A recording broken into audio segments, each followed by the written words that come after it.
Well, good morning, afternoon, or evening, depending on when you're taking a look at this film. And I just wanted to make like an ode to my mother. My mother had recently passed away, and of course, we were all sad about that.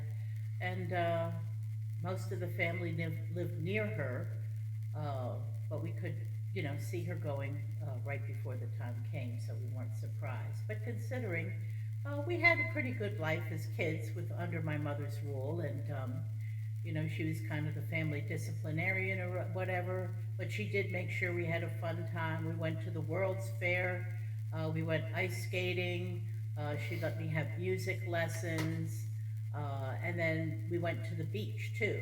Now at the beach, they had their own little, I was going to say house, but it's actually a hut.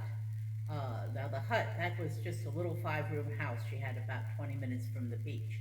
And that we stayed there every single weekend, just about, that the weather was nice. And we'd go to the beach each and every day, bringing lemonade sandwiches with us, stuff like that. We could say we had a pretty good time. And now the house was, one thing about the house though that wasn't absolutely perfect was location. It was in a small, very, very small rural little town. There probably weren't more than 50 houses in that town. And across the street was the municipal center. Now the thing about that was not perfect, that right across from the house, they had the sawmill. And that was okay for good reasons, but not okay for bad reasons. For instance, they wanted to start the sawmill up on Saturday morning at 6 o'clock in the morning, and that was so loud. I'm sure it woke up everybody in town. I mean, it was incredibly loud, so that was the one thing that wasn't very good about it. But on the other hand, we did like the sawdust pile that was outside of it. And that was about 6 feet tall, and us kids used to run and to love to run and jump and play in that sawdust pile, so we had fun, and the people that ran the sawmill didn't really care. But anyway, so one day we decided we were going to go ahead and go out to play, and our mother said something to us. Now, I don't remember exactly what it was, but me and my brother felt that it was very, very unfair. And so we told our parents we were going to run away from home and we weren't coming back. Well, to our surprise, my mother said, just go ahead. And she opened up the screen door of the porch and sent us out there.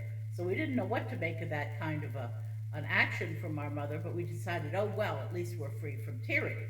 So we went down the street, and it was a hot summer day. It may have been 90 or so, and we got pretty hot. We decided we wanted a drink. Well, then there was nowhere out there to get a drink except dirty puddles, so we didn't want that. Then after a bit, we decided we were hungry, so we decided, well, we'll have some apples. So we pulled some apples off the neighbor's tree, but unfortunately they were green apples and not ready yet, so we got sick to our stomach. Then after a while, we got bit by mosquitoes, and we didn't like that either. So finally, I guess the whole trip took about 2.5 hours. We came home, and our mother asked us how it went. She says, I see you're back. And so we told her all about it, So we didn't run away from home after that again. But one day we decided we just wanted to play. We weren't going to upset her or anything, but we did anyway by accident. So we went down the street to play. The municipal center had these big 55-gallon drums of tar. And I told me and my brother that we should go ahead and play in the tar. He says, no, he didn't want to do that, which was actually a bad idea. But me being a little kid, I talked him into it anyway. So we got tar all over ourselves. Then we went next door to the sawmill and jumped in the big sawdust pile. So we were all tarred and sawdusted, went home to our mother. And I'll tell you what, no punishment was necessary. She put us in the tub and scrubbed us with a brush and Ajax to get the tar off. And that was just so bad, we never wanted to do that again. Well, I just wanted to say my mom was a great mom. We had a good time in our childhood, made a few mistakes, but we did all right. So anyway, gotta go.